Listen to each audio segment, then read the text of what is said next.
So I'm honored to be here with you this evening. I'll be sharing some of my texts, as I said, and afterwards we have some for sale if you're interested in copies. Yes, ma'am. Can you hear me now? Can you turn this up a bit? Tariq's on it. He's the sound man. Hey, and yay. Respect. Testing. 1, 2, 3. Is that better? Awesome. All right. Vocal ability. Yes, yes. Thank you. So it's my honor to share with you this evening. We're just going to have a candid poetry session.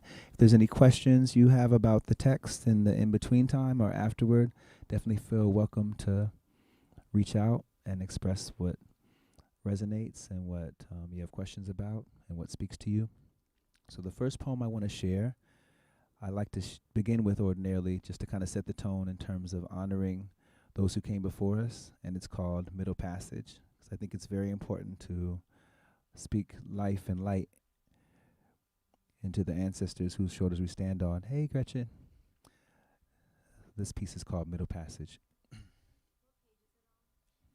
Let's see, Middle Passage is on page, wow, follow along, I like this. Middle Passage is on page 33. All right. There should be oceans of tears. There should be oceans of tears. This ink is not my blood. What right have I to speak? What right have I to speak? Think my words the salty oblivion to swallow this globe, submerging continents. Mother's one perfect tear for her children. There were children in that small cramped space, giving birth in fetal position to stillborn cosmos, tiny infants with mayhem as midwife. Below deck, below death, below breath was hope, hidden in heartbeat rhythm. And now sometimes I see our children are below deck, crammed into small cramped space, but the wooden planks are blocks and stoops and streets. But our heart-beating hope tells me we don't have to live that metaphor, for we are the lineage of stars and suns. Look at the sky and see your reflection. Forgetfulness would have us think the oceans dreamt them. But galaxies do litter the sea floor. No one can ever take away our before. They sunk so that we soar. They hung so that we soar. They sunk and sung with tears in their lungs so that we soar. This is not a metaphor. This is not a metaphor. This ain't no metaphor. Middle Passage.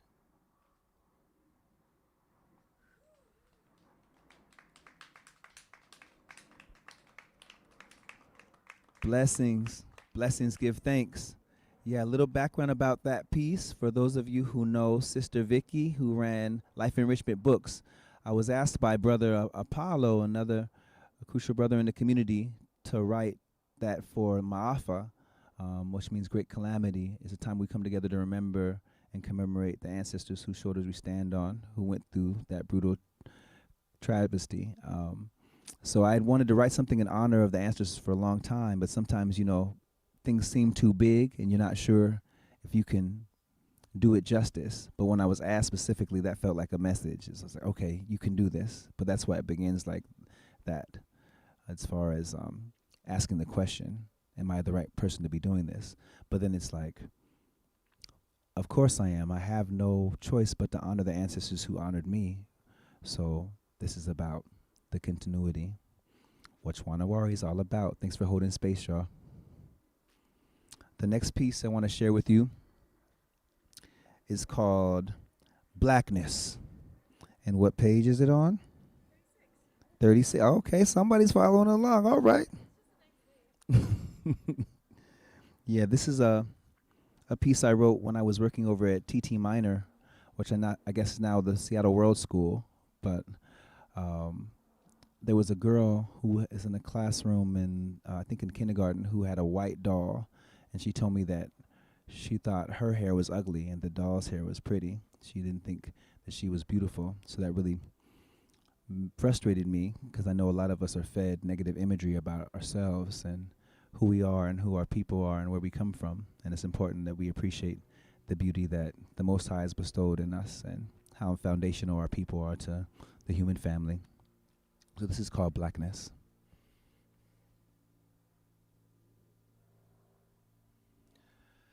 Who am I? When you see me, who do you see? Who am I? When you see me, what do you see?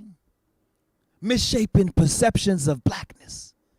Dance the speed of obsidian. Rhythmless oblivion. Mockingly grotesque. Malformed concept of a molasses mammy and her tall babies dancing gaily. Nooses strings sing the melody. Black breath can't scream when bodies swing. Days be just like minstrels dancing the jig, till they feet so burning white, blistering hot that blood flow from their souls like the birth nobody knows. It ain't minstrel, but its streams strum such a purty tune. Drip drop so sweetly white it shamed the moon. Now the sound be white, but the blood be black. Flow flood the mud to the desert smack. Its lips, black hips and backs do sweat. Life stretched to give death with its breath. Drip, drop, breath, stop. Drip, drop, breath, stop. And you are not shit. You ain't hip hop, hip hop. The black blood blot splotched despite being a blight. Water Snow White's desert appetite hatching this halo. Unholy spectrum of a sambo rainbow. Take a swig of my nigga swagger. Clay flesh lacquered blacker than sin, dark skin. It'll get you tipsy, topsy. Flip a coin up to be Rajnii, you're still down the well of my memory. Watching the ethos bubble in a frenzy. Eddies, echoes. The evil villain with the heart of black. Emerge from the darkness. Heartless, black, void, devoid, soiled, dirty, stupid, ugly. It was hip hop. This is bloody ground. You smell the coppery cloying scent. Soil black is my royal tent. Hip hop. I am a living urn. The ashes of my ancestors are my innards. Hip hop. When I am night and I hold the stars, I thank you for this black flesh that surrounds my being. Nappy child, self-exiled, treasure the flesh that you're blessed in. When I am night and I hold the stars, I thank you for this black flesh that surrounds my being. Nappy child, self-exiled, treasure the flesh that you're blessed in.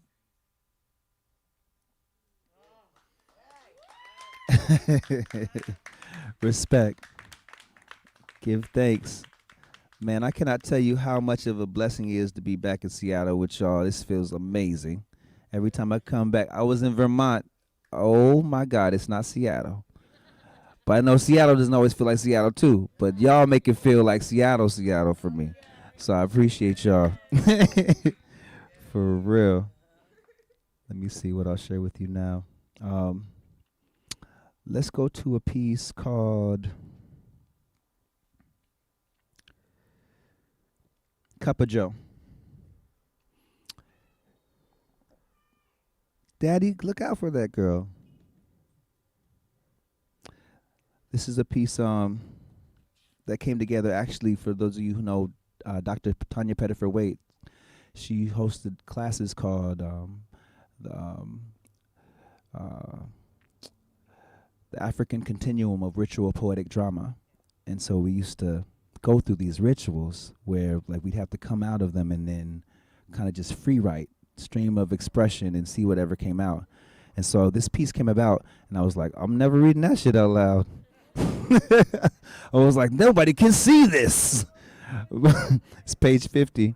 But I had a lot of friends who encouraged me and said, you know what, you had to really say that out loud. That's dope. I'm like, you don't think the white people are going to kill me? I'm like, no, you actually lived through that. So this is kind of how this piece came about. I think of it as kind of the rendering of the schizophrenia of America.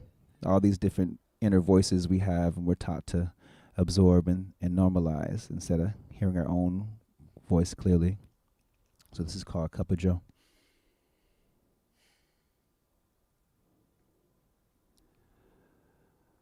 America, sweet land of liberty, supersedes the natural rights of my people to be free.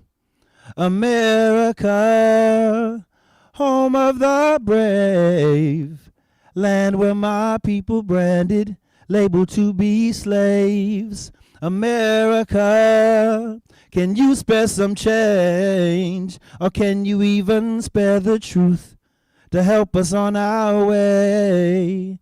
America. These people come from low-income housing, underprivileged and uneducated, in dysfunctional surroundings such as these. Many times their hygiene suffers. These niggas is dirty, downright vile and mean, and stupid as a block of wood. Wood. I wish a peckerwood would come down my block. I'd pop him with a Glock for stopping where he should not have been and cut off his oxygen.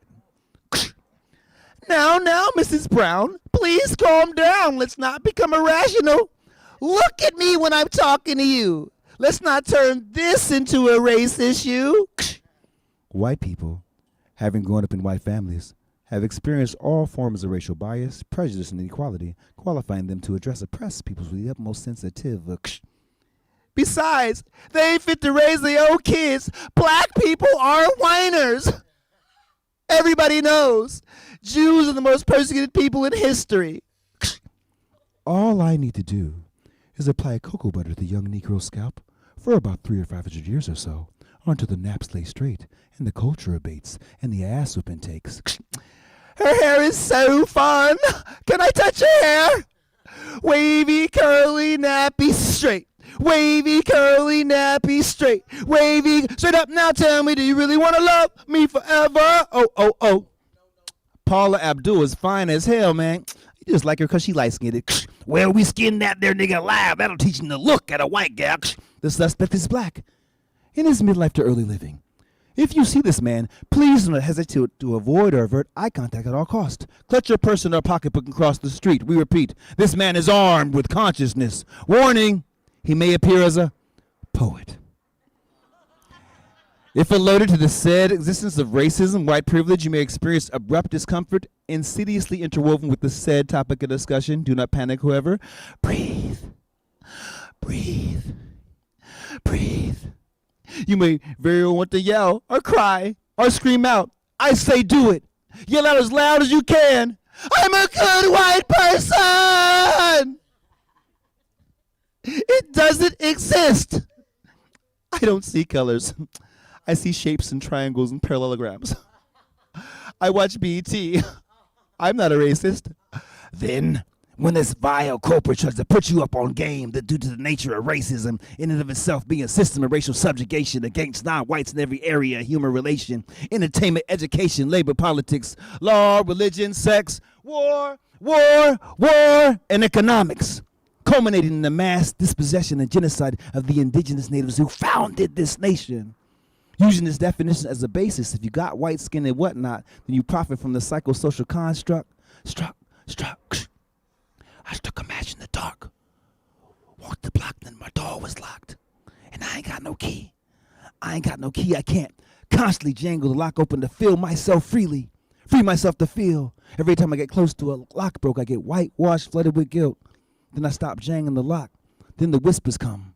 Be silent, quiet, rarely seen, never heard. You don't want to hurt nobody's feelings. Refrain, abstain from saying them words. Words like white, like black, except when followed by in harmony. Like race, racism, legacy, history, genocide, Holocaust, unless referring to the horrific tragedy of the Jewish. Therefore remain acceptable in appearance and character, in manner and demeanor. Everybody knows a well-mannered black man is named by white people as a Negro. But as I said before, I can't find the space to breathe comfortably in my soul lately. I got too many motherfuckers in my head. I got black and white motherfuckers in my head to contend with. And every time I sing my pain, I feel like I'm dancing. Like the rushing currents of streams, running blood and tears, got white folk shoes tapping like some snappy, snazzy elevator music. Hip tunes to cruise to, huh? Hip-hop tunes to cruise to. Music to live by, music to die by, music to drive by. I see them bobbing their heads off beat, exchanging PC convo in the cosmos and indigenous peoples at large over lattes. Damn shame what happened to them colored folks. It's the damn fine cup of Joe.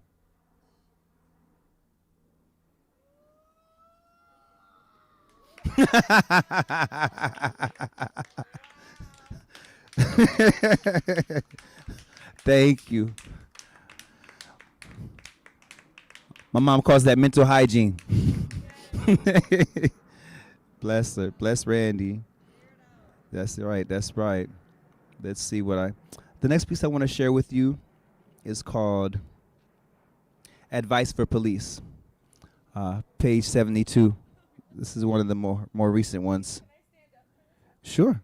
Make yourself home. Like if you need to stand up, twirl, do what you feel.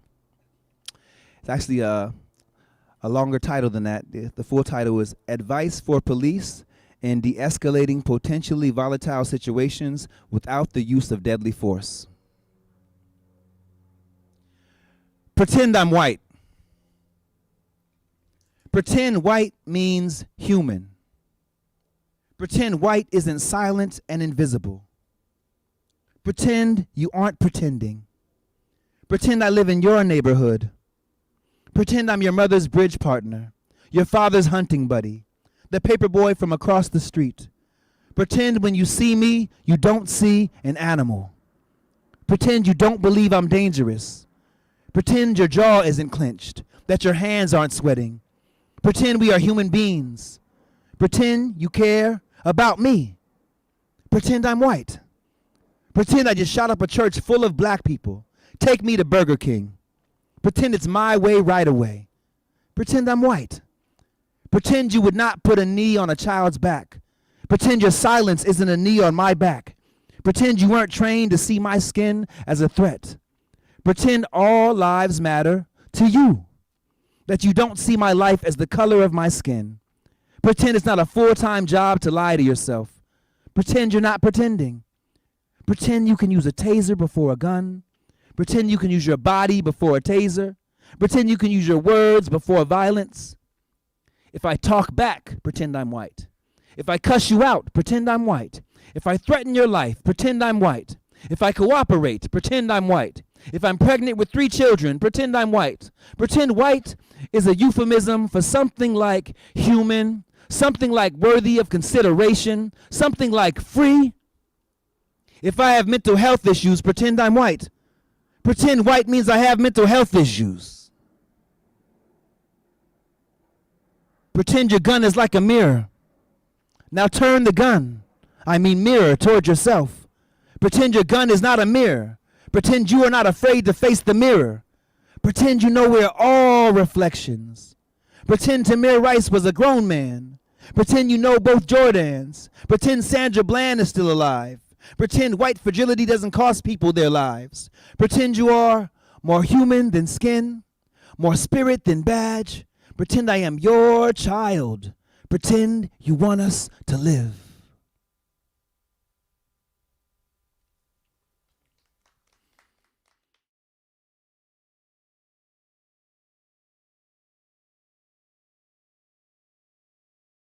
Share another piece with you. This is a piece called Why We Still Need Black History Month. This is one of those pieces written from the Vermont side of the country. There was a librarian who I work with in the elementary school in Burlington, and she had said, hey, no offense, but I was like, oh my God, she is about to ask something crazy. So I said, all right, yeah, what's your question? So she said, well, you know how Black History Month is like 28 days? Like, do you like that it's 28 days? Or you think it should be a month? Or you think it should be a whole year? Or you don't really want it to be called that? Or kind of what's your feeling? So I was like, all right. So we had a little dialogue about that. But this is kind of how this piece came about. It's called Why We Still Need Black History Month.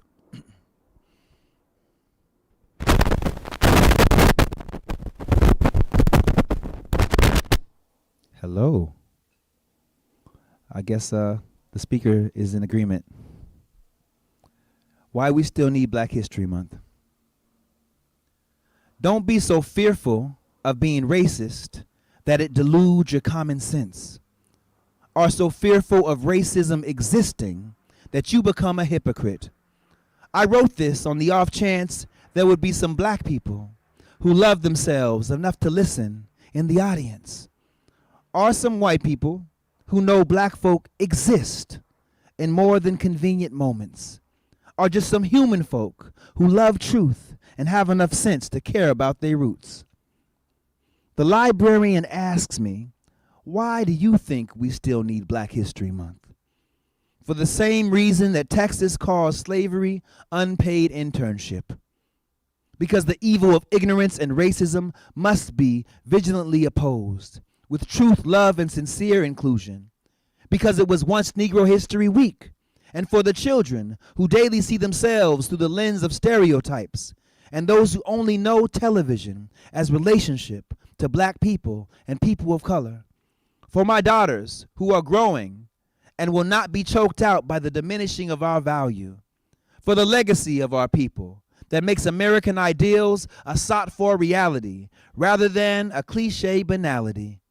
For you, for your spirit and your conscience, so it doesn't putrefy in the delusion of denial and fear-made religion. Because black people must not become history. Our story is a part of your story. The beauty, wonder, triumphs, and trials need to be known, sung from the hilltops and mountain peaks, resounding in the valleys and grass plains, echoing down the alleyways and boulevards. Because black, red, brown, yellow are the colors of my true love's hair and the universe. Because beauty and truth will not be contained. Because these are our ancestors. We owe them a debt of gratitude. Because love will not be silenced. Because teaching white supremacy is poison.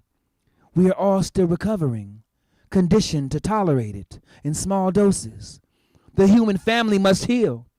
Soon this sickness will be vomited, and all that will remain will be you. Beautiful, healthy, free-minded you. Think of it as your chance to celebrate the human family in preparation for making every day our celebration.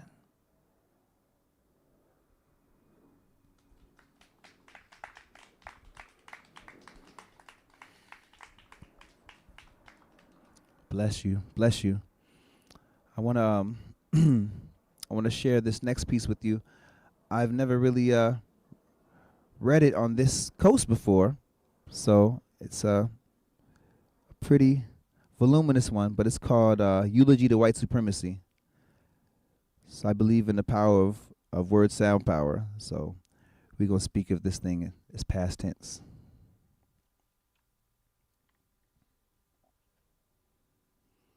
All right. Eulogy to white supremacy. White supremacy will protect itself at all costs. Will yell at you at the bar about not being satisfied with white people's conduct.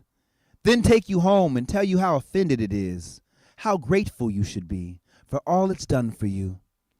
White supremacy refuses to listen without interruption. White supremacy always makes it about itself.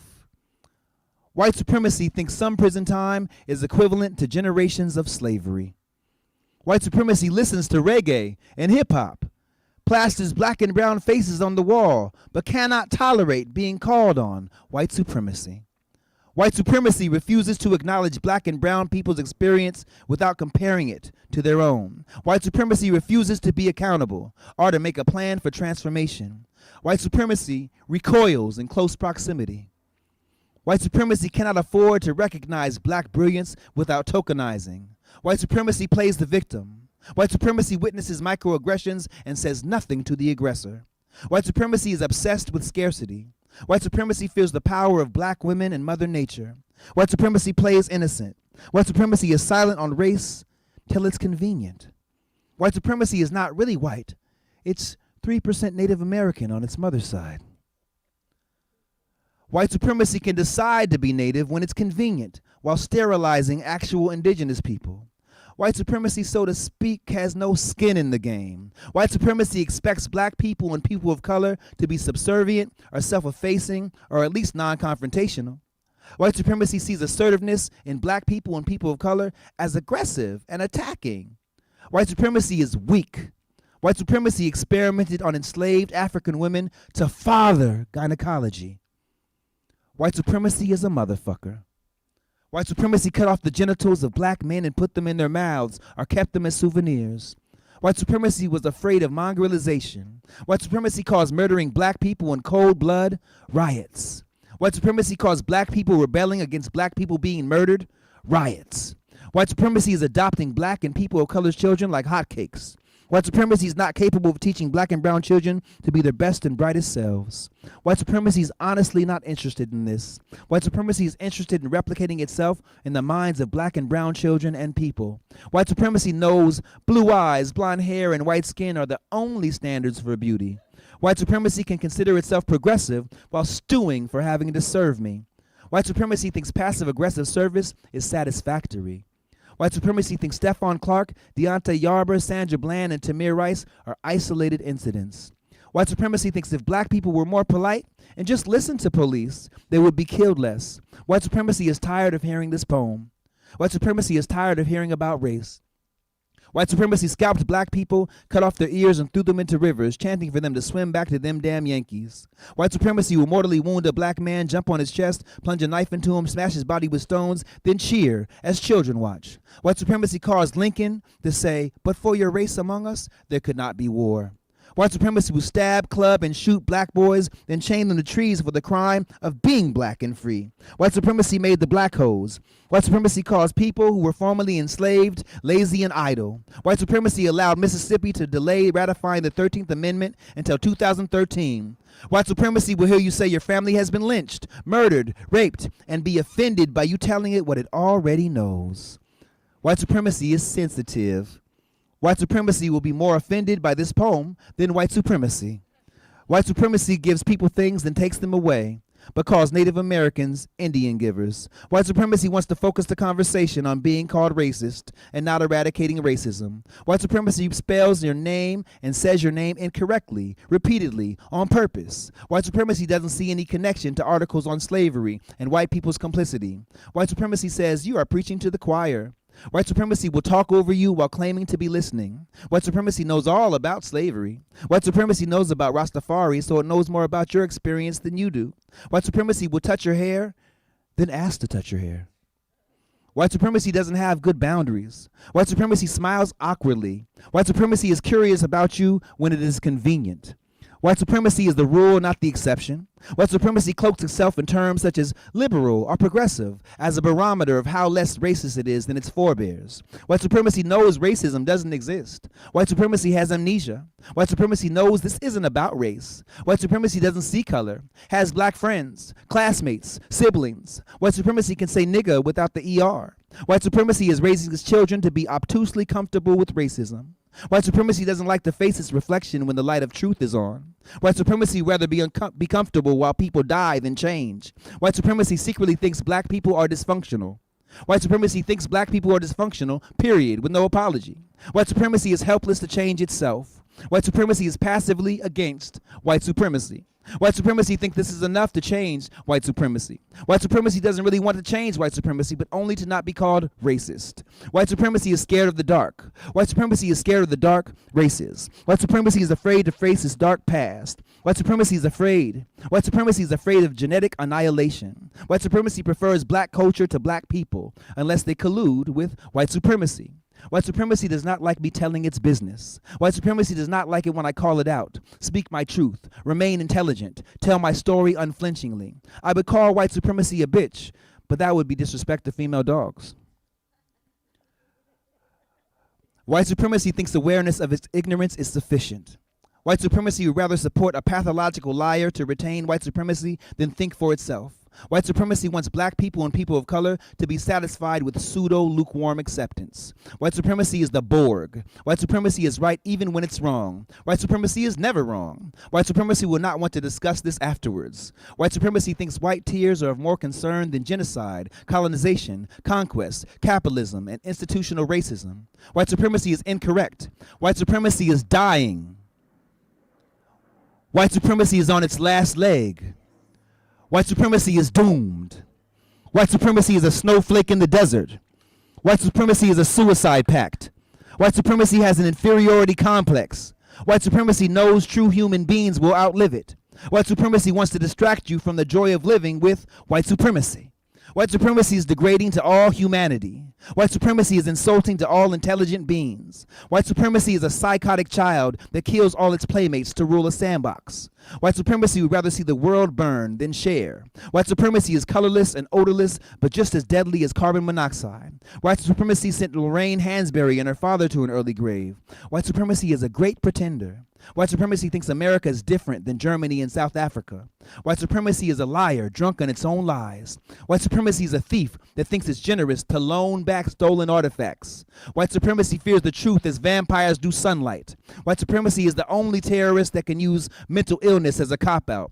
White supremacy is a mental illness. White supremacy sees black people and people of color when it chooses to. White supremacy uses the victims of white supremacy as scapegoats for its own inadequacies. White supremacy kills without consequences. White supremacy is a murderer that seeks to make its victims responsible for their own deaths. White supremacy uses people of European descent as carriers for its viral sickness. White supremacy fears black genius, will rise in the form of a black messiah. White supremacy would rather poison its own children than correct its behavior. White supremacy has a God complex and is afraid of the spiritual power of black people and people of color.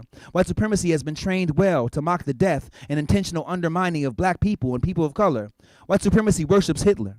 White supremacy assassinates freedom fighters, then makes of them martyrs and stamps and street names. White supremacy is a man-made construct, and as such can be unmade. White supremacy, we are coming for you. White supremacy, we are uprooting you from the minds and hearts of the people. White supremacy, love is stronger than your temporary hold on us. White supremacy, you cannot hold us much longer. White supremacy, you're an invention of vilely short-sighted men. White supremacy, you're a maniac and your rampage will soon end. White supremacy, your sociopathic reign is at an end. White supremacy, our children are much brighter than you can dare to dream. White supremacy, you were sick to begin with, and I'm glad you're dying. White supremacy, I have no qualms about killing you in your sleep, because through your death the people will awaken. White supremacy, the disdain and contempt you show for me is a reflection of your own self-repugnance. White supremacy, the grimace after the smile is not a good look. White supremacy, you suffer from a terminal case of limited imagination. White supremacy, that's why poets and artists are your arch nemesis. White supremacy, we are coming with love and undiminished brilliance as sword and shield. White supremacy, we will not be silent or silenced. White supremacy, you were a bad seed since infancy. White supremacy, your ass is showing. Your lunacy has nothing to do with the moon, only time and lies and bad habits. White supremacy, you are a froth of pumped up delirium and self-importance. White supremacy, your dictionary-based delusions of innocence will not save you.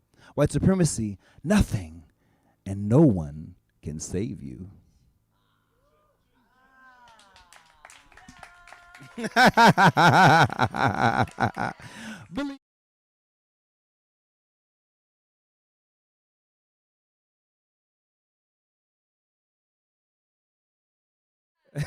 Respect.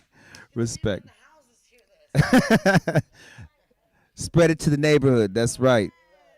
That's right. We have to put it on the winds. My honor. Bless you. Bless you. Thank you for being here. Much love. Much love. I'm going to share another piece with you. This one is called I Confess. And I wrote this after I read this brother named Jabari Asim's book called We Can't Breathe. And he was talking about it. I was on my way actually to an event, and I was on the bus coming back from doing some youth work in another space in Vermont. And he was musing about, like, what if, like, this shit is never going to fucking change? And I just got so fucking mad. I was like, do I have to murder somebody right now? You know, you just get filled with anger and you're like, you don't know what to do with that anger. I was like, I have got to put this. So this is a piece that saved somebody's life. Maybe several people's. This is called I Confess. I confess. I've killed a white man and a white woman. A couple. As innocent as they both may appear, you must know they were both in the back of my head. They'd been placed there ages ago. Whispering, watching, giggling, guffawing. I could hear their glasses tinkling, their petitely protected pink toes resting gently as they steered my gaze to and fro. I found them in their sleep, tipsy off some foul concoction of black blood and white wine.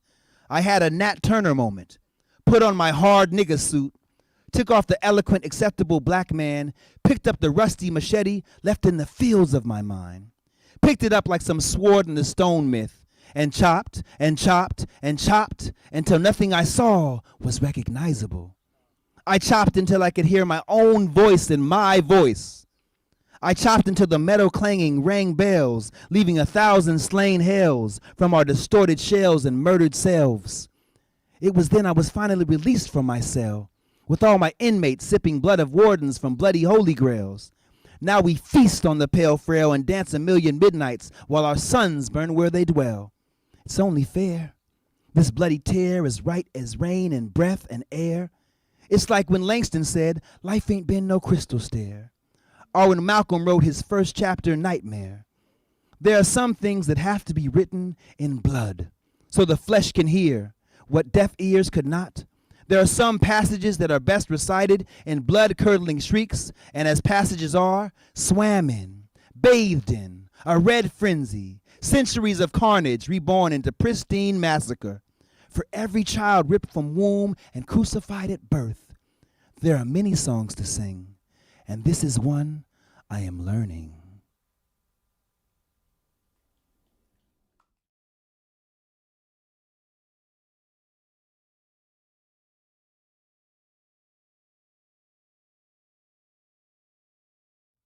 Don't report me. It's already online. That's right. That's right. Let me see. Okay, I'll share this piece with you. This is a piece called, yeah, I'll do this now. I want to write about trees. So I live in Vermont currently. A lot of people like to talk about nature when they get on the stage, and they're not always inclined to speak about people. So this kind of speaks around that. I want to write about trees, but the lifeless dangling from their branches raise my pen from the dead. I hear their voices on the prairies, singing in the running waters. The beauty of nature tells me everywhere there is light, even amidst the ugliness of humankind. And I see it in you, even when you don't see it in me, seeing it in yourself. Where are Frost and Whitman? Traveling roads less traveled is something we have grown accustomed to. Our roots so deep they cling to soil old long before nature had a name. This game of cat and mouse that fatten sows for the butcher. I sit by the rivers of my mothers, humming songs my fathers hummed when they were lovers. And still I want to write about trees, not wretched countries dying by degrees, oblivious decrees to bullet-ridden bodies and spiritual disease. Hideous amnesia and hostilities to Negroes taking knees. I'd write about the wind, but I still smell the burning skin upon the breeze. Even in these sheaves I taste the blood upon the leaves. 'Tis why through the majestic beauty of the seasons I mourn the morn at dawn and grieve the eve. Greener pastures, skies of azure I receive. I want to note the clouds of hope that stream and beam. This knotted oak that chokes my throat won't let me breathe, lest I raise my pen to paint each limb of the deceased. I'll write my first nature poem when with my kin I feel at home and not a beast, some periodic sacrifice for them to feast. When oceans blue do not review a vanquished peace, when my love is not returned with evil deeds, I'll plant a seed for every herb, flower, and fruit that ever be, when that discord within the horde finds melody, when these brown hands dig in the soil, toil for peace, when our allegiance to its meanings, loyalty.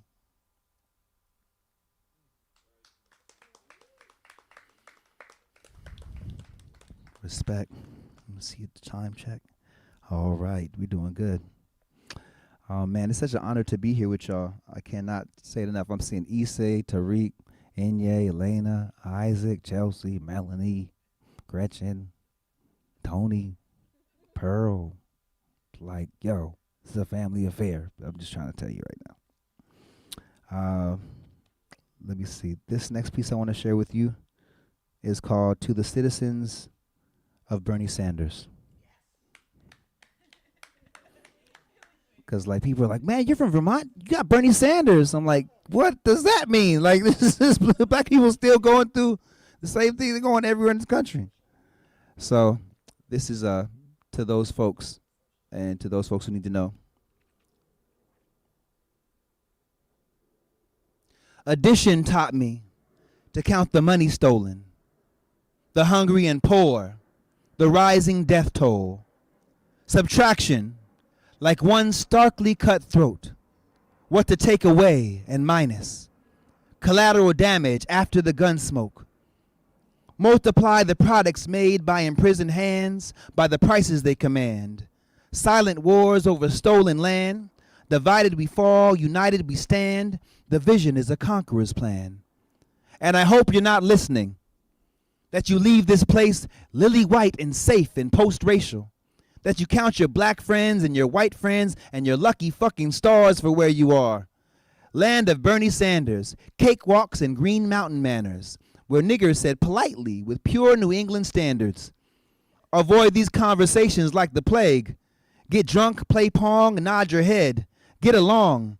By all means, join the growing throng of lemmings. If your head is down, perhaps you'll never see the light dimming. But I can't breathe. There's a noose around my throat that slightly loosens if I smile and don't speak. I got a choice to hang in peace or cut the rope and watch eyes bulge when on my feet. I think I'll choose the latter. Rather than patter and pander, banter, internalize microaggressions and slander, while the blood splatters in elegant patterns. You compliment me on my oh so eloquent manner. Marvel that I grasp words but won't address the candor. Damn, sir, I'd rather not yes ma'am her. When you can hear the clamor, shrieks and screams, hoarse, coarse choking screeches just beyond the outer reaches of the screen. I can't breathe. The gears of this machine run on fear and greed of the obscene.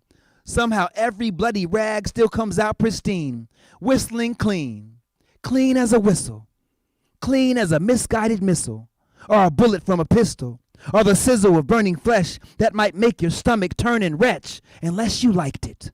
The burning wretch you poked to death got you excited, like a picnic in your Sunday best, all invited to view the grand parade of death. Still I can't breathe. Is this new? The coming attraction, feature presentation, or sneak preview? I just know my eyes are glued. There's a reason or excuse to kill me anywhere I breathe. I tell you what, you could say nigger for a year if you commit your life to end this vice and convert all your racist peers. But maybe you like this beef too much and can't steer. So you swerve with the herd to serve whatever dreams deferred this year. But I know you can do the math. Add each haunting tale of past to what is here. Making Black Lives Matter more than just a hashtag and veneer, at least in your own sphere. Multiply the gasps by each last tear. Tell the people on the train the gas is near. Tell the people on the train the gas is near.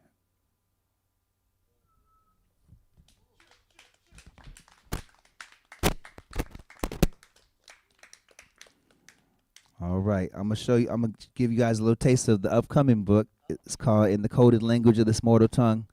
This is a piece of, yeah, it's coming. This one's called White Is. And it came from like, I was dealing with a lot of white people and they were saying, well, you know, I try with these other white people that just don't get it. And like, I was like, oh my God. So this is kind of about that phenomena. White, as it stands, is sitting on the bloody backs of 1 million headless children. White is a cancer.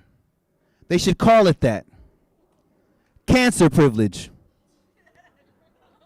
Cancer supremacy. Disease lady. The sick man. The sick people. The poison culture. The predator culture. The murder, rape, mayhem society. The silent, ill, innocent ones. White the color is angry at white the lack of consciousness for ever being associated with its benign antiseptic massacre. Milk now curdles at the sound of the word. Henceforth the conduct of angry, wounded, insecure people will be called wicked. The wicked people, the wicked witch, the wicked man, the wicked children spit in the faces of the brown children while their wicked parents cheered, their reddened faces swelling at the mere thought of a colored people, tainting their wicked-only spaces. Toni Morrison wrote in The Bluest Eye how one beautiful black girl thought it would be more beautiful to be wicked. My mother was alive when it was illegal to drink from wicked-only water fountains, as if the water itself was wicked. The fronts of stores and buses were reserved for the wicked. Redlining, segregation, the 13th Amendment, convict leasing, trigger-happy policing, demonizing the deceased is a wicked thing. It's the wicked man's burden to civilize the primitive natural world. You see what happens when the word is replaced for the conduct? A veil slips, and suddenly a grinning rictus appears behind what was deemed normal, as if a black light turned on and all the myriad residue was revealed in what had seemed to be so unblemished. The violent, selfish, amnesiac people, the violent, selfish, amnesiac feminist movement. A crowd of 3,000 violent, selfish amnesiacs watched with their violent, selfish, amnesiac children as man was burned to death. My great-grandmother called anyone who was not black funny folk. Sadly, there is nothing funny about these people. Their hands are too bloody from feasting on my ancestors' flesh. They come to me with chunks in their teeth, centuries of devout devouring still on their breath, and expect me not to recoil at the stench. The violent, selfish, amnesic lady gripped her purse tightly, smiled tightly, crossed the street swiftly. I think she knew I knew.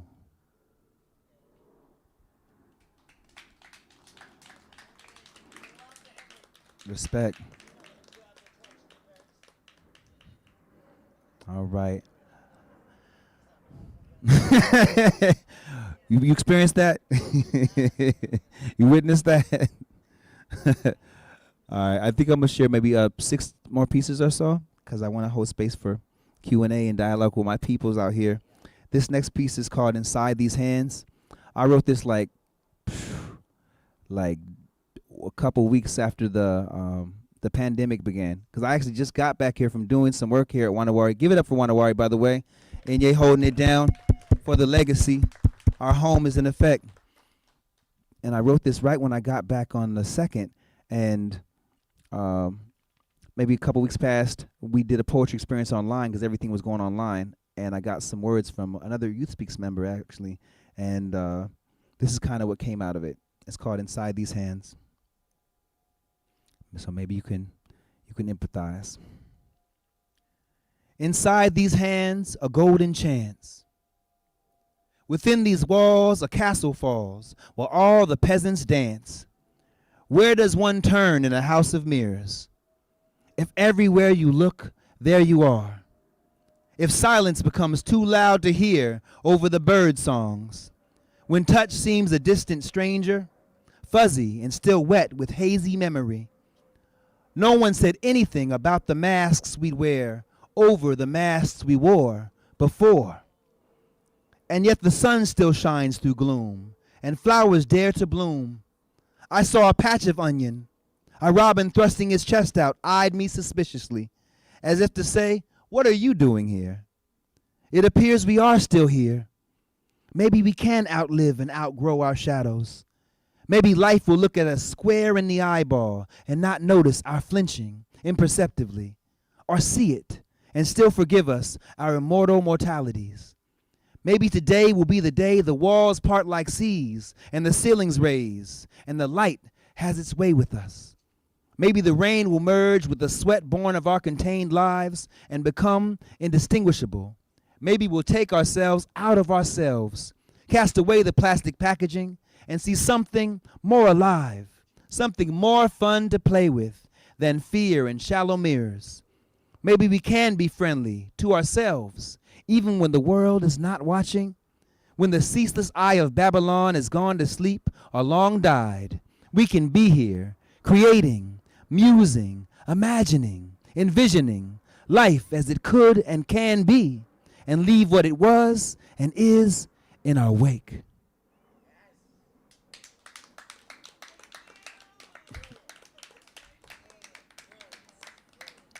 Bless you. Bless you. All right, I'm going to share a few more pieces from Their Names Are Mine, and then maybe close with a piece from my mom and one from the new text, because it's about us. And this next piece is the title piece to the text. It's called For Trayvon, Mike Brown, and the Countless Unnamed. Lynching is not dead. It's done in broad daylight, under the hot lights of media frenzy, for black blood, white guilt, white fear, and white acquittal, where brown boys are still expendable. Michael Vick should have had Zimmerman's lawyer. Brown boys are worth less than black dogs. Trayvon should have been a brown lab. Maybe then we'd see more of a humane society's presence. If poems could march in the streets, overturn verdicts, bring corrupt police to justice, if they could bring a boy back his life and a mother back her son, a father back his boy, return bullets to a gun, unloose the lynch rope and unravel the knots from choked throats, we would not be choking on tears. When do our lives become valuable in the eyes of the law? When does hate cease to be exonerated behind a badge and lighter skin? And God forbid you wear a hoodie in the rain while having black skin with Skittles in your pocket. You can taste the rainbow, but you can't taste freedom. You can taste your own blood, but you can't taste the rainbow. Diversity is white people's code word for niggers. You can taste the rainbow, but not if you're too dark. The rainbow may come during the storm. If you're too dark on a block in a hoodie and the Skittles fall from your pocket, you never taste the rainbow. Your killer has the right to stand his ground. He may shoot you in the heart, and America may relive it in sordid detail. She is only reliving her nightmares. She dreams nightmares often. Open caskets, ashes, weighted limbs, no coffins. 2. His name is Trayvon Martin. Say it. Renee Davis. Khalif Browder. Corey Jones. Freddie Gray. Terrence Sterling. Terrence Crutcher. Joseph Mann. Keith Lamont Scott. DeAndre Joshua. Philando Castile. Alton Sterling. Oscar Grant. Mackenzie Cochran. Jordan Baker. The Charleston Nine. Kamani Gray. Sean Bell. Sandra Bland. Timothy Stanberry. Kendra Chapman. Maya Hall. Troy Good. Dante Parker. Alonzo Ashley. Eric Garner. John Crawford. Ezel Ford. Keith Vidal. Michael Brown. Jordan Davis. Akai Gurley. Darian Hunt. Kendrick McDade. Tamir Rice. Melissa Williams. Maria Godinez. David Latham. Luis Rodriguez. Matthew Paulo. Amadou Diallo. His name, he has a name. His name is I Can't Breathe. His name is Emmett Till. His name. You must remember his name. James Byrd Jr. He may whisper it in the wind. You may hear it in your skin. His name is Guilty in his innocence. Freedom fighter, martyr, troublemaker. His name, Malcolm X, Martin Luther King, he has a name. His name is Black Boy, Blacklisted, Blackballed. His name is Black Power, black babies in the black market for green cash. Stolen life, tied to a tree, burnt at the stake. His name, probable cause, the Negro problem, chalk outline, white man's fear. His name, ear for souvenir. His name, Black Nigger Boy. Fred Hampton, Huey P. Newton, Medgar Evers. His name saves lives, mobilizes movements. His name is Watch for a Black Messiah. Bullet to the heart, boy in jaws of wolf, white girl called rape, whistle too free, head too high. His name looked me in my eye. His name must die. Gangster, thug, menace, stereotype. His name is Rest Like Demon. His name is taken to the Iron Bridge on Main Street. His name's legs are pulled until his neck cracks. Stabbed, hung, shot, burned, ravaged by relic hunters. His name is Mistaken Identity, Scottsboro Boys, Tuskegee Experiments, David Walker, Living, Breathing Black Manhood, Heathen, Pagan, No Salvation. His name is You Free Nigga, now get over it. Kunta Kinte, Stolen African, Strange Fruit, Stranger in a Strange Land, In Danger of Deranged Hands, Enemy of the State, Genetic the Center, Asphalt Art, Bloody Memory, Collateral Damage, White Man's Burden. That happened so long ago. Chain Gang, Wage Slave, Chattel, On the Rack, In the Irons, On the Run, Wanted. His name is Arthritic Hands That Felt More Thistles Than Cotton. His name is Put Your Hands Up, Spread 'em, Stop All Shoot. His name is Bang. 41 Shots, Asada Shakur, Angela Davis, Breakfast Program, Black Panther Party for Self-Defense. His name is, he has a name. His name is Beaten Severely, Urinated on, Chained by the Ankles. His name is Dragged for 3 miles and Decapitated. 81 places have the remains. His name is Missing an Arm. His name is Crackhead, War on Drugs, War on Poverty, Scapegoat, Sacrificial Lamb. His name is Kicked Carcass, Convict, Criminal, Thief, Drug Dealer, Victim. Still a child whose name will never breathe again. His name has a mother. His name is Expendable. Sundown Laws, Jim Crow Cars, Jim Crow Bars. His name is Racial Profiling. In court, just call him profiling, because this is not about race. His name is Marcus Garvey, Frederick Douglass, Ida B. Wells. No rights a white man is bound to respect. His name has a title when he dies. His name is Mr. Martin. Wearer of the black hoodie, walker of the home path. Wrong place, wrong time. Wrong skin, wrong crime. His name is holder of the Skittles. His mother knows his name. Her tears spell it in big, bold letters down her cheeks. His name is Gone Too Soon. His name is Darky, Spook, Jigaboo, Sambo. His name is Different. Too difficult to be pronounced by thin lips with forked tongues. His name dies without justice. Missing. Lost. Bottom of the ocean. Shark food. Triangle trade of littered bones. His name is Sunchild. Star fruit. Young, gifted, and black, but you can call him nigger. His name. He has a name. His name is The Sun is Rising. His name is Wake Up!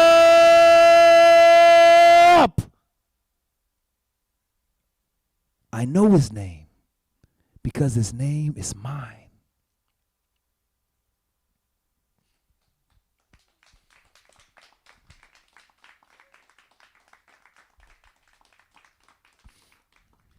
Thank y'all. I think I'm going to share 2 more pieces because I want to give time to speak with my fam here. This next piece, before I do a closing piece, is one that my mother does amazingly. She created this piece shortly after 9/11, and it just speaks to the need for peace in the world, and that with no one compromising or being complicit with warfare, there can be no war. So this is called I Like There to Be War Where Nobody Came. And it's a call and response. So when you know your part, sing along. I'd like there to be a war where nobody came. I'd like there to be a war where nobody came. Where the gunners didn't show and the flyers didn't flow like a river carrying death to those below. Where artillery moved too slow, missed the boat and the whole dang show. And we all refused to go, I said, we all refused to go. I'd like there to be a war where I'd like there to be a war where the infantry said no, in crisp tones the taste of snow, and the bombers stated clear, they won't go in any year. And sharpshooters closed their eyes, much to the brass' great surprise. And there was peace when a peace with no reprise. I'd like there to be a war I'd like there to be a war where we first would check ourselves, see what our causes do foretell, tweak where tweaking would do well, then maybe check ourselves again. Remembering some crazy macho in does not signify a win, cannot signify a win. So I'll say it once again, I'd like there to be a war I'd like there to be a war we'd like there to be a war wouldn't you? Hey! Blessed. You guys have been a wonderful and familiar audience. I'm going to share one last piece. This is from the upcoming book, too, In the Coded Language of This Mortal Tongue. Get your copy when it comes out. This is called Beautiful Sun-Kissed People. So just guess who it's about. Say, beautiful sun-kissed people. Walking miracles, unfolding parables, ancient scrolls and ocean's throes. Love be a rose adorning your ears. This morning will not bring mourning nor a thorn in tears. This forever moment is shorn of fears. Say, beautiful sun-kissed people. We are on the cusp of overthrowing overseers, light years beyond heckles and jeers. No more tanning our hides where Dr. Jekyll steers. This love is sheer, transparent and near, as dear as your closest relative here. Say, beautiful sun-kissed people. No conversation on us being equal. Just entertaining the thought is evil. We weave full, fully woven, lost and found, traded and stolen, but look what the eye beholding. Say, beautiful sun-kissed people. Golden, black and free and ebony, mahogany and mocha bee, chocolate Haagen-Dazs can't see. Rivers running melanin, shallow men be monitoring, but Most High God at all intents and purposes in sovereign skin watches this here poem of sins, journeying and frolicking. Summer breezes talking with the autumn wind, how winter just won't break our stride. Too much spring in step for us to hide. Our victory is justified. Say, beautiful sun-kissed people.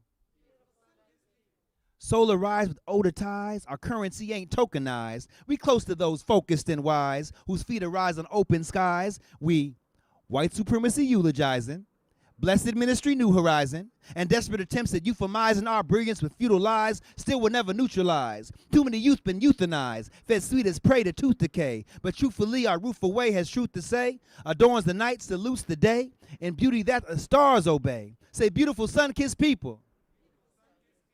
I relate to you so musically, and oh, the joy it brings, like, lift every voice and sing, till earth and heaven ring, ring with the harmonies of liberty. Let our rejoicing rise high as the listening skies. Let it resound loud as the rolling sea. Sing a song full of the faith that the dark past has taught us. Sing a song full of the hope that the present has brought us. Facing the rising sun of our new day begun. Let us march on till victory is won. Let earth and heaven ring in sacred oath, 'cause after all we are betrothed to wondrous wonders of untold. Great grand good fortune that broke the mold. Can't buy us off with moldy bread. We've more than crumbs inside our heads, and crust just will not satisfy when banquets alone are ours divine. We walk in gourmet grandma made, deliciousness in every shade. Say, sun-kissed people. Say, beautiful, blessed, bountiful, sun-kissed people. All right. I praise the path that plants our flag, squarely in earth of self-made basking. A glorious newfound approach that predators cannot encroach, that parasites and wayward folks at a mere glimpse will cough and choke.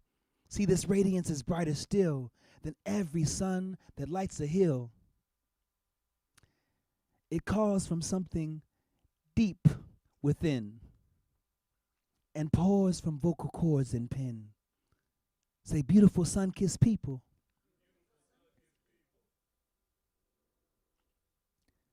I'm nourished just to see you.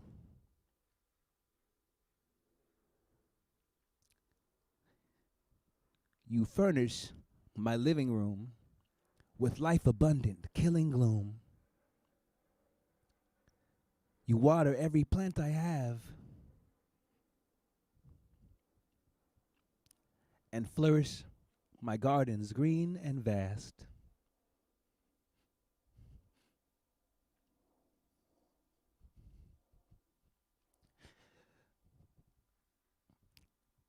Sing lullabies to my inner child and soothe all fears of foul defile. You spray me with your sense of grace and lovingly embrace my face. Say, I am you and we are race that founded every human trace. Say, sun-kissed people, I wake with your poems on my tongue. In my chest I hear your drum. From my lips I hear your hum. It gets me high and drunk as rum. On you I am forever spun. Your melanin I'll never shun. With you I am forever one. Has there been better? Never one. Say, sun-kissed people, I bequeath these odes to you, and your next of kin and children too, and their children's children's children's view will yet still match your vibrant hue. You supernatural sorcery, to walk in temples gorgeously, shaming cathedrals far and near, make a white Christ pale in the mirror. Sun-kissed children, you are it. Don't let nobody tell you shit, unless they fertilize in soil, to grow a rose regal and royal, to don a rose upon a rose, of red and black and green and gold, so poetically bestowed, it dignifies your inner throne. Sun-kissed children marvelous, miraculous magnificence, outlandishly so unabashed, unapologetic sass, ultramagnetic blackness, the right goddess on your epitaph. That's blasphemy, surely, right? 'Cause we know true gods never die. Sun-kissed children, you kiss my eyes with all that sunshine you applying. I say I am in love for true, 'cause you are me and I am you. From head to toe and all between, I love these princes, kings, and queens. I even find you in my dreams, and when I wake I vow to breathe and breathe to vow. With every vowel and consonant I can pronounce, announce to cosmos all your feats, build castles for your sweet retreats. Goose-feathered pillows, black satin sheets, a sacred lounge to rest your crown from all them wounds been crying out. Sun-kissed people have no doubt, you're all I am, what I'm about. Can't tell my story without your page. Hell, every chapter'd be erased. You sew my lines so seamlessly. We vibe on higher frequency. So let's not love in secrecy. My sun-kissed people, you be's the key. I love y'all.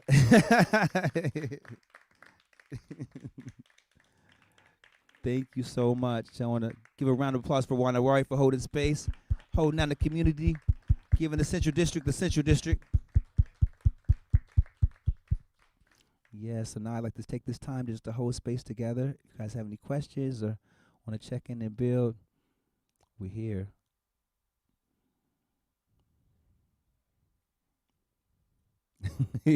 What up, Pete? All right.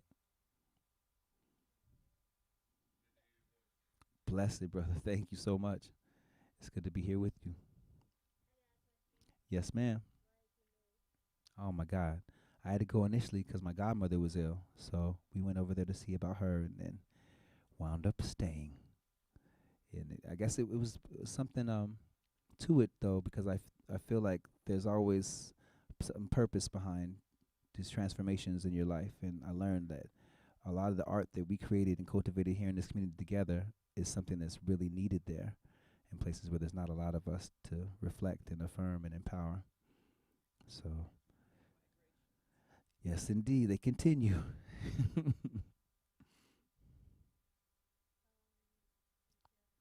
I'm here through tomorrow at noon. I got here Wednesday afternoon, so this is a short trip. But I will be back with Amina in about a week and a day or so. So you get to see the next generation of firepower. She's about to be 10 years old. I know. And Zaya's about to be 16. Yeah, we got big people. Look at Isaac. He's proof right there. The man's a mountain. He's a beanstalk.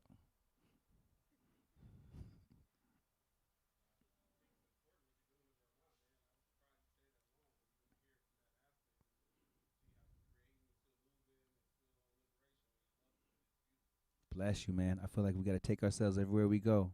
And those places where don't have a lot of uh, amplification or opportunity to affirm and empower, like we need to be those examples because otherwise the babies would never see us.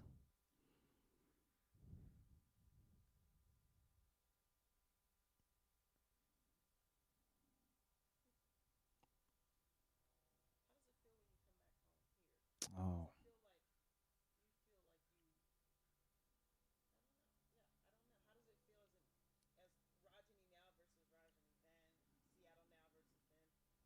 oh my God. I mean, so much has changed. Like it's crazy. Every time I go to it, I feel like a sci-fi novel. I'm like, what? Where are we at? Like, people are like, what are you doing here? I'm like, I'm from here. Um, so that part is kind of culture shocking, but like the blessing is always being able to connect with family and like build and hold spaces. I always see people who I love and respect and admire who are a crucial part of my story. So that part is like always fulfilling, enriching, inspiring. So it refuels me. Then I can go back and be like, yeah, 100 G's of what? It's nothing. So that really helps.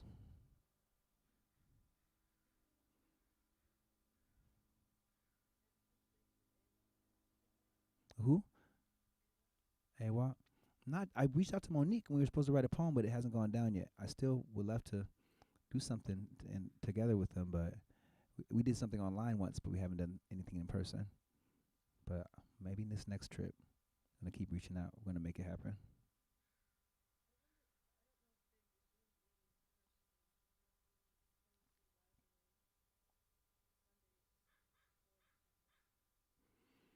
Yeah, I wonder. I gotta reach out to Monique and find out. I talked to Georgia.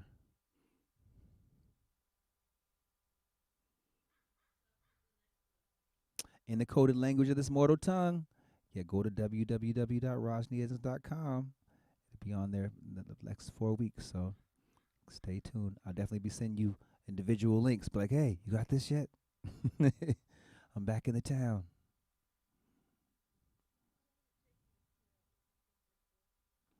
This one. Uh, I had to kind of go through about 20 years of poetry, so it was probably maybe like 3 to 4 months. Like background story. So I was working in this alternative program called On Top back in Vermont, and I named the climate that I saw was racial. And after that, they started coming for my reputation. So I was realizing like, wow, if I stay here, this is not going to decrease, and they're going to expect me to like bite my tongue and not name what I see. But at the same time, I had put enough seeds out as far as like just engaging with community in different respects and different institutions where people were actively asking me to do work and be like, "So what's your price?" So I was like, Psst, "Man, I can stay here and be silent, or I could name my price." Right? So I was like, "Okay, this is a sign from the universe." At the same time, I was at there's a brother named Will Casso who amazing visual artist from New Jersey. He did these 6 foot paintings out of footprints called Steps to Resilience, right? So like same day I received like an attempt to defame my name was the day I went to see the 6 foot painting of myself and like other black people who were subjects. And I was like, these haters don't have any 6 foot paintings of themselves, and they probably never will. So I need to go into business for myself and do my work. So I asked him if I could use that image as the cover of my business cards and the book, and it fit in a divine alignment because his exhibit was about our resiliency as people, and that's what my art is about. So it was like a perfect marriage. So since then, I have not looked back. I was like, it's not sink or swim; it's fly. Period.